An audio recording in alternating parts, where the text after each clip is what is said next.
12 minutes, and then n number of minutes for Q&A. So we want to go heavy on questions and learning, low on presentation, and with that, we'll just get started. Perfect. So, our group is to try to impact on Dr. Evans and our idea was inspired 2 weeks ago in class. We thought turntable plus. Wait a minute. Plus double shot. What? Yeah. Imagine that. Yeah. We're doing our market fit really good.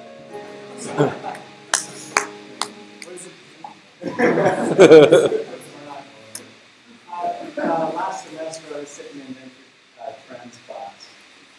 We had a bunch of different speakers who came and talked to me, and a couple of them were Jason Best and Lewis Howard from companies in a row. Jason Best was here talking about crowdfunding and how crowdfunding is what we talked about previously, kind of the next venture capital movement. Not to take the place of venture capital, but to fill in a hole to do the business. We talked about kind of this finance continuum and how there's really a hole in between the angel investing and the venture capital area, and this movement with crowdfunding and because of the Jobs Act and what was passed not too long ago was going to allow everyday Joe to put money into a business. You don't have to necessarily meet the same qualifications you do that.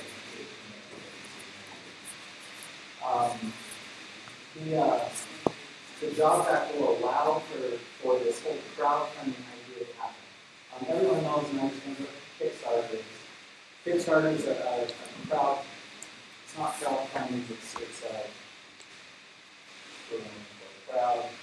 crowdsourcing. Donation. Where you can actually pre-purchase a product or invest in an idea or anything, but in return you don't actually get capital. You don't get ownership in that business. The movement in this Jobs Act will allow for the funding to create ownership within this business. There's a really good little video I want to show. It takes about 2 minutes. It shows kind of how this can work. Awesome idea. And to get that idea launched, you need to raise capital, which is actually really hard. Traditionally, you'd ask a bank or a couple big investors for funding. But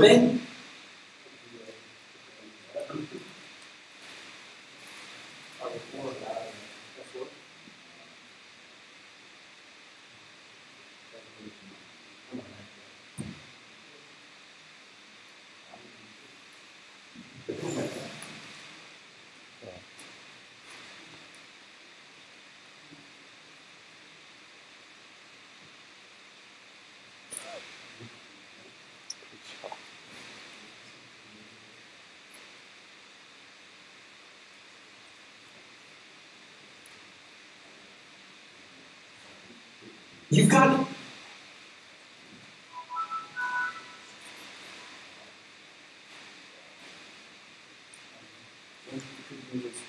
Unplug the speaker, get out of the car, get back in the car, unplug the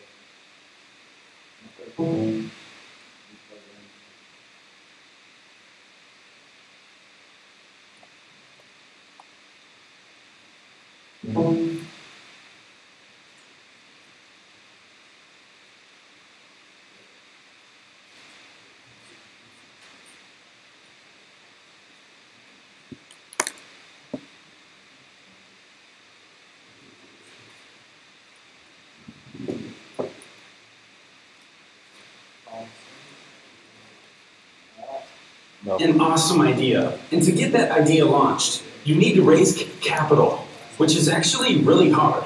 Traditionally, you'd ask a bank or a couple big investors for funding. But banks aren't lending, and they want collateral that you don't have anyway. Big investors? Less than 3 in 100 startups get so lucky. If you really want your idea to get funded, you'll need to tap into your own savings, home equity, and credit cards to contribute nearly half. The rest of the funding will need to come from people like your friends, family, colleagues, and acquaintances. But this economy isn't doing you any favors.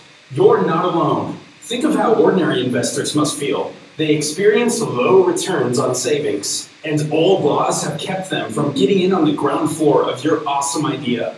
Don't give up so easily, because new laws have changed all that. Now there's a new way for ordinary people like you to get your awesome ideas funded.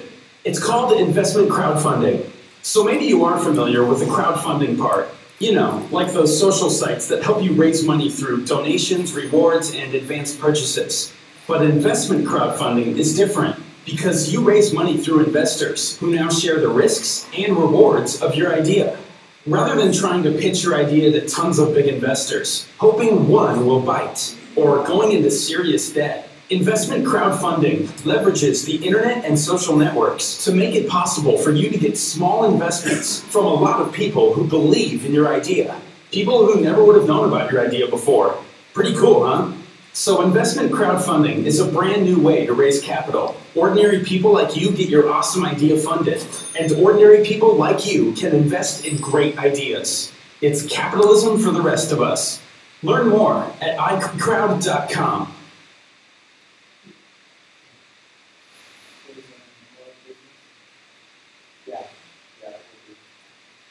So kind of taking a couple of, taking that concept and combining it with one of the other, Lewis Howard came from the University Venture Fund, came and was talking about impact funding, impact venture capitalism actually, about what he's involved with it. Basically taking the impact sector, the impact section of business, which is going out and solving those wicked problems, getting out and making a difference in the world through water projects, through creating one of the examples that we gave, a business that he was looking for funding was a company that had a facility in Africa where they made clothing, it's for profit and everything. The difference between them and regular other business, what made them impact was that they offered free education to their employees and they offered ownership in the company itself too for the employees that had worked there for a certain period of time. So it was creating value to the African people through this business. It made them an impact. The challenge that he was expressing though was that he has firms like that come to him for funding that he likes, thinks that they're a good company, they're profitable, but venture capitalists require a certain level of return on investment, and he wasn't sure whether he said it. The space, though, if he were to drop that company and say, no, I'm not going to give you funding, the question is, where do they go to get their funding? Do they go back to the banks, or do they go to other places? Could these impact companies go to what will become available with crowdsourcing, crowdfunding, which isn't technically legal yet? It's the SEC is working on that and needs to get all the regulations and everything for that. But the whole idea is take this crowdfunding concept where anyone can invest for profit, and then take that to the niche of impact. Now with this, when you first came up with this idea, that's my MBA GPA, by the way. Yeah, barely. That idea is really what to say right up front. We did this to kind of get a feel for how much we really know about this business. Basically, not very much at all. That's where we started out. We just thought, we'll start with this and figure out what are the areas that we explore, use an action, and see if we can test any of those and see if there's anywhere that we can go. So that's where we started. So who did we go to? We went to the council, so to speak. This is Lewis Howard from the University of Impact Fund, Ken Cook from the Carter Group, Fraser Bullock, Sorensen Capital, and Rick Scow with business line. And we just asked him a couple of questions. We said, how many ideas do you pitch a year? How many do you fund? And where do you turn these people who you reject, or where do these people go who reject it? So that Ken said basically, well, it wasn't Ken, it's like the secretary. Yeah, Ken never actually got Sure, I mean, we got, so this is kind of his words, but not so much. But The Mercado Group doesn't fund that. He said for us to look for, typically banks kind of do this stuff. Impact funding is for public relations efforts. It's like, pretty down, he was like, that's a cool idea, but this is going to have it's going to be really messy with taxes, and plus, how do you limit the amount of shareholders? Like, how do you split that pie out? So then we had Lewis Howard, and he's the managing director of the University Impact Fund, and he talked about a 17% return rate if you have to hurdle. And he also gave us some important information. He said they get about 30 to 40 ideas per month, and then they're funding about one idea. So Per month, per year? Per month, 30 to 40 ideas per month is what he said that he reviews or the University Impact Fund reviews. And they'll clarify that too. He said it's 1 to 3 that kind of makes it into their fund. To take it easy. Right. So, I mean, this is kind of good information because now this kind of plays along. We want to find out what happens to the other 39. And that was our whole purpose in doing this. So then we looked at some analog companies, and they're basically a dime dozen. They've got crowdfunding sites all over the place. I'm sure you guys are familiar with a lot of these, but one that was particularly interesting was this one right here at the top left called Impact Crowd. And they're a company that's based in Europe. And it's interesting, I think they must have been in our class because they did basically the same thing we're being taught to do. If we go to the next slide here, look at this letter that we got. This is suggested to Nick Cannon. It says, look at these things we kind of the pilot phase has ended. We supported a couple of selected entrepreneurs. And then it says, at the end of the week, we'll replace this with this website with a new website. And so we're like, maybe they were doing the same thing that we're trying to do here. The whole kind of, let me see if there's a big demand.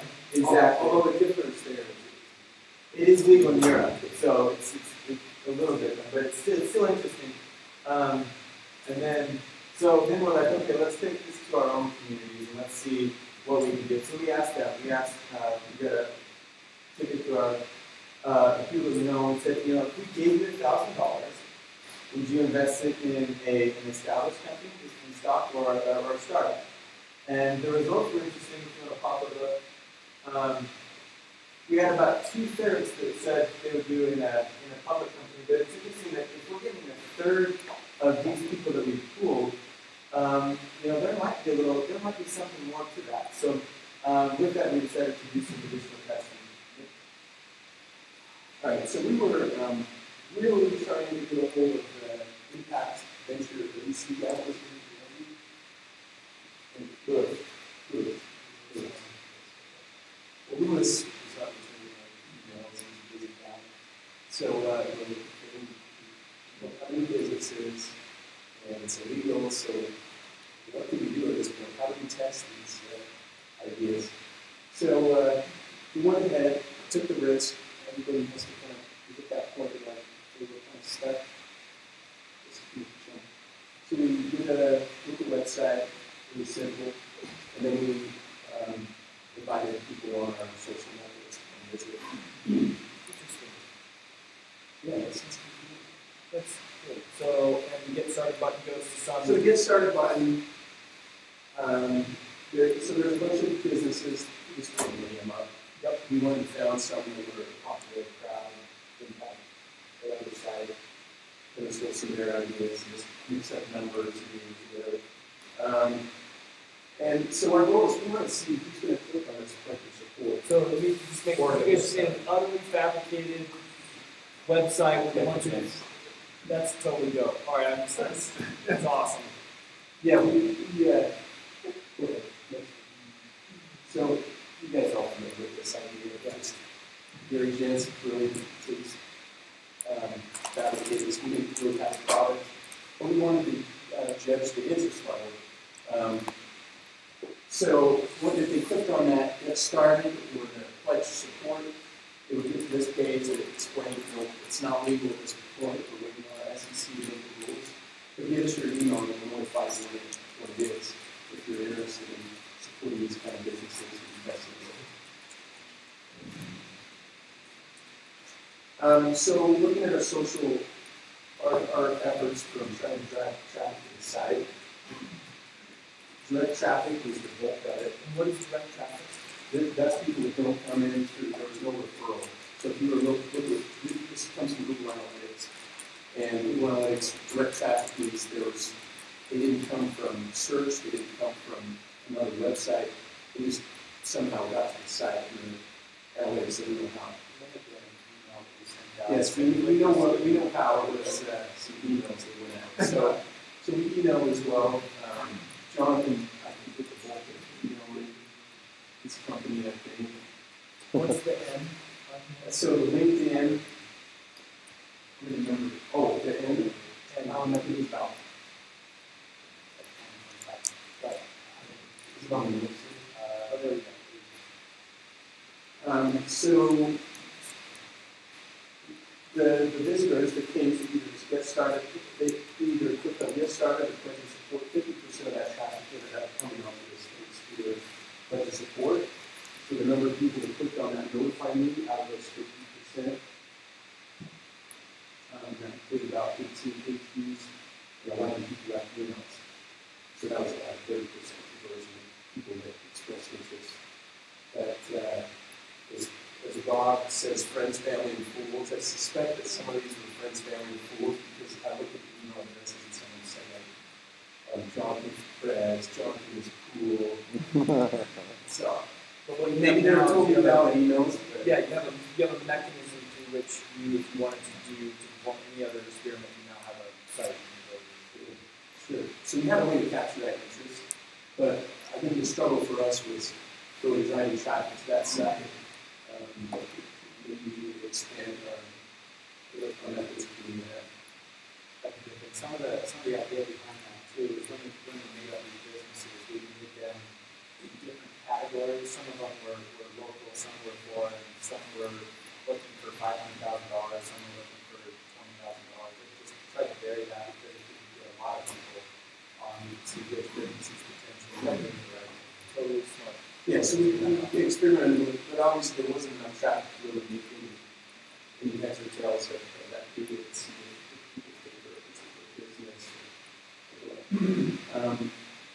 So we also found there's so many sites out there doing this, they're poised, they're ready. I think for us to be successful in this, we need to be on some finance guy that understands all the rules and regulations. And then the big question is, what is the SEC going to make? What kind of rules are they making on the Jobs Act? They were supposed to have it done like in April, I think, and that's kind of gone. And that could make or break a business like this. If it's all sorts of hoops that we have to jump through, the taxes and a lot of information to investors, it could really make this difficult. One example of that is, I don't remember the exact number, but there's a rumor that there is a certain number of people that are starting to live. Yeah, it's 2,000 investors before a company has to be public. So if a company that goes to a venture capital is looking for $2 million, and they get rejected from the venture capital, and they then move to crowdfunding, we have to have at least, well, at max, 2,000 people do it. And after that would have to be a $10,000 investment by each individual, 2,000 people to get that investment. So they've got limits on how much, right? You figure out how much money you need. If you're an average Joe, you invest $2,000. So there are some limitations. If you can $100,000 less. One of the things to test with this too, we did with companies is whether they're a startup company or a company that's well established looking for $2 million versus, most of the crowdfunding that they're talking about here is someone that has a brand new idea. They don't want to go to venture capital, they just want to go to the crowd and raise the money that way. We haven't figured out, based on the SEC rules, whether we can actually go after some of the bigger companies that are looking for a lot of money and just get a ton of people to invest a small amount, but that may not be it. It's a process. And then another question is, so this niche that we're looking at, combining impact and crowdfunding, is that a big enough thing to set us apart? I imagine there's probably impact, crowdfunding, and want to do that. But that's kind of the niche. It runs through crowdfunding that we're about crowdfunding. So that's something we need to explore is that can give us enough advantage. And then then we still need to get hold of the businesses that are looking for capital and see if they would go this route. Now, about a year ago, I went to a private equity summit in Uruguay and impact funding. But he spends half his time in India. He was very good microloan and water projects and that. So I think that we can use the ground in developing countries. It's like $500, $50, instead of $2 million. It's really $500. Yeah, that would be more. So when you look into that and thought about how you can relocate or do I think we probably focus on businesses in the U.S. So I guess the follow-up question is, how would you judge that you still on a for-profit brand impact in you? Because I really impact my family. So I go to this. Yeah, so maybe we can have a meter on the side that said, these are the kind of impact that it has, like social good, green, I don't know, there's different categories you can measure impact on, but it's really up to the crowd to determine what it's funding. The focus for the business that you would hypothesize, now that I understand this a little better, you want to focus entirely on U.S. businesses that are engaged in social impact. Right? And you want to apply clean financing principles. And you registered the domain name Crowd Impact. Awesome. Hold on to that. Is it The Crowd Impact? It's a nice site. Nice hang on work. to that. Right? Write that right there 2 years from now. That's And if anything we do that, that's remember your domain name, we don't let that lapse.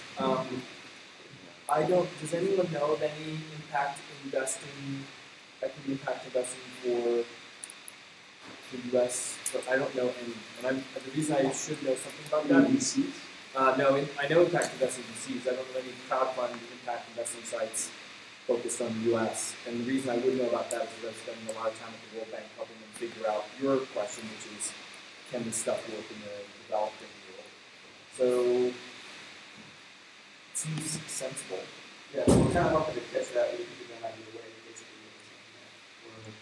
we're there now. We're looking at we could look at this job that's coming. Are we going to be able? Could we maybe take advantage of this and get out there and kind of run it? One of the concepts too is, I've talked to people about this before, but with these venture capital guys, specifically, there are venture capital or private equity guys that focus on impact. And they already have impact companies coming to them, and what about those that drop off from theirs? So we already know that there's an impact drop off from them. So in that sense, we know that they would qualify as an impact group, as long as they have the basic qualifications of an impact group. So my one thought is that perhaps there's also an opportunity to think about doing matching stuff with actual impact investors. So you can imagine Lewis.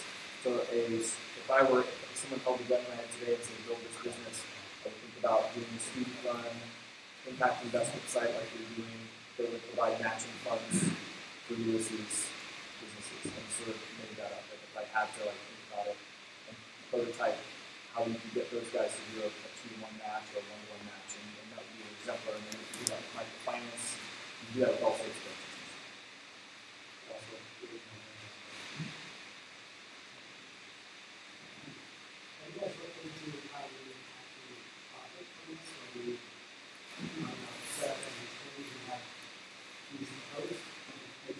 Yeah, that's what Kickstarter does. That's what any of these types of sites do. They just scrape a percentage of whatever it is off the top. If the goal is met, it's a 3% of what those things.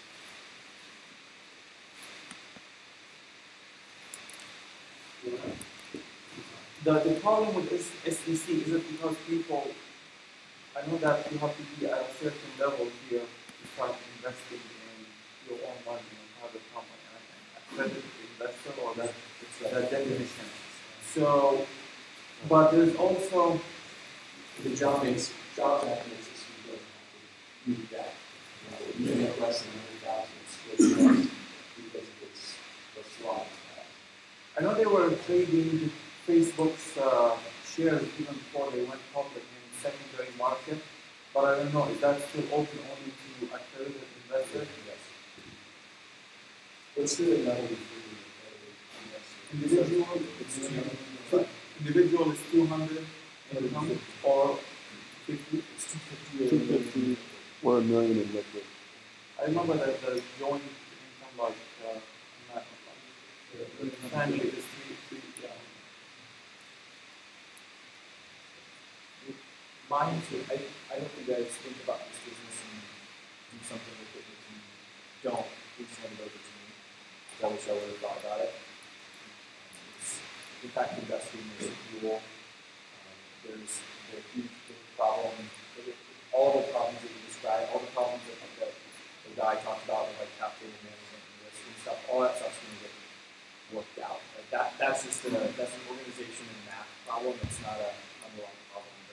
The underlying thing is that individual investors are going to, individuals like you are going to be able to invest, and you'll be able to choose your asset allocation mix to relate to businesses that need growth financing, impact investing businesses, high risk businesses, and you'll be able to do just what Ken does for a living, except with your own balance sheet. And that's going to be how it is for everyone in the next 3 to 5 years, probably. So being in front of this makes a lot of sense. And so if you guys, as I said, most of you, I would take the Sasquatch business, but I can't if you already have it. But don't let this one lie fallow. If you don't want to pursue it, just hand it over and on the road. It's great. I love the fact that you guys chose to chew off something big. This is really interesting. And then you're considering pivot possibly. What if this doesn't work out? Should go back? Thank you.